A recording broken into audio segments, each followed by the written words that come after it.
Hi guys, तो आज की कहानी है उमर, सारा और रूही के बारे में। और आज की कहानी के कुछ राज आपको बहुत ज्यादा हैरान करने वाले हैं। तो कहानी का आगाज कुछ इस तरीके से होता है कि उमर अपनी वाइफ सारा के साथ रहता है और दोनों बहुत ज्यादा खुश हैं, मगर ये सिर्फ एक फरेब है। एक दिन उमर ऑफिस में होता है और सारा उसे एक वीडियो पैगाम भेजती है कि वो उसे छोड़कर जा रही है, वो इसके साथ मजीद नहीं रह सकती।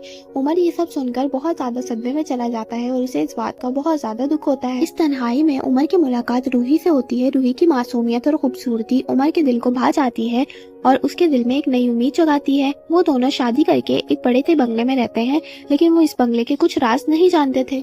रूही को इस बंगले की दीवारों से अजीबोगरीब आवाजें सुनाई देती थी और उसे हर टाइम ऐसा महसूस होता कि जैसे उसे कोई देख रहा है। रूही अक्सर बैठकर ये सोच रही होती थी कि उसके साथ ऐसा क्यों हो रहा है और वो इस राज को पता लगाने की पूरी कोशिश करती। एक दिन रूही को किताबों की शेल्फ से एक पुरानी जंग आलू चाबी मिली, जिसने इसके तजस्सुस को और ज्यादा बढ़ा दिया।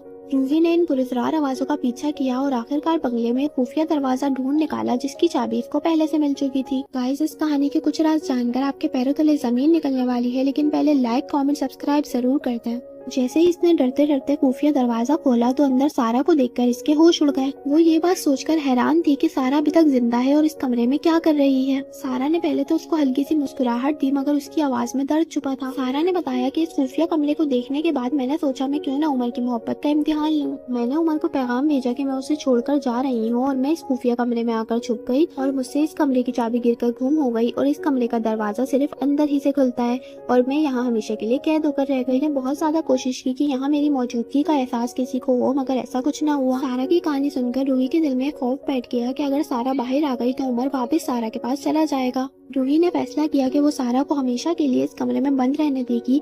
उसने सारा की बेबसी और चीखों को नजरअंदाज करते हुए इस खुफिया कमरे की चाबी अपनी जेब में रख ली। मगर किस्मत ने रूही के साथ एक और खेल खेला। एक दिन वो उमर का लैपटॉप इस्तेमाल कर रही थी तो उसने उमर की तस्वीरें किसी और लड़की के साथ भी देखी। ये देखकर उसे एहसास हुआ कि वो जिस मोहब्बत के लिए एक बेगुनाह को कैद कर रही है, वो मोहब्बत तो सिर्फ एक धोखा है। नदामत और गुस्से से भरी रूही जल्दी से सारा को आजाद करने के लिए उस खुफिया कमरे की तरफ भागी। रूही ने जैसे दरवाजा खोला तो इसे ऐसा महसूस हुआ कि जैसे सारा मर चुकी है। सारा ने इंतकाम की आग में रूही को धक्का देकर उसी कमरे में कैद कर दिया जिस कमरे में वो खुद कैद थी। रूही अपने ही जाल में फंसकर हमेशा के लिए इस तारीख और खुफिया कमरे में कैद होकर रह गई।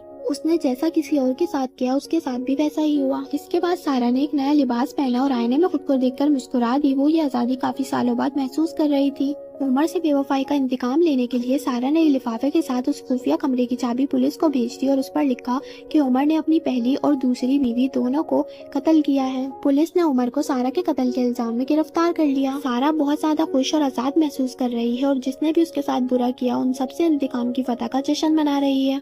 कहानी अच्छी लगी हो तो कमेंट में जरूर बताइएगा कि इस कहानी में कौन सही था और कौन गलत। तो मिलते हैं किसी और मजेदार कहानी के साथ नेक्स्ट वीडियो में। तब तक के लिए अल्लाह हाफिज।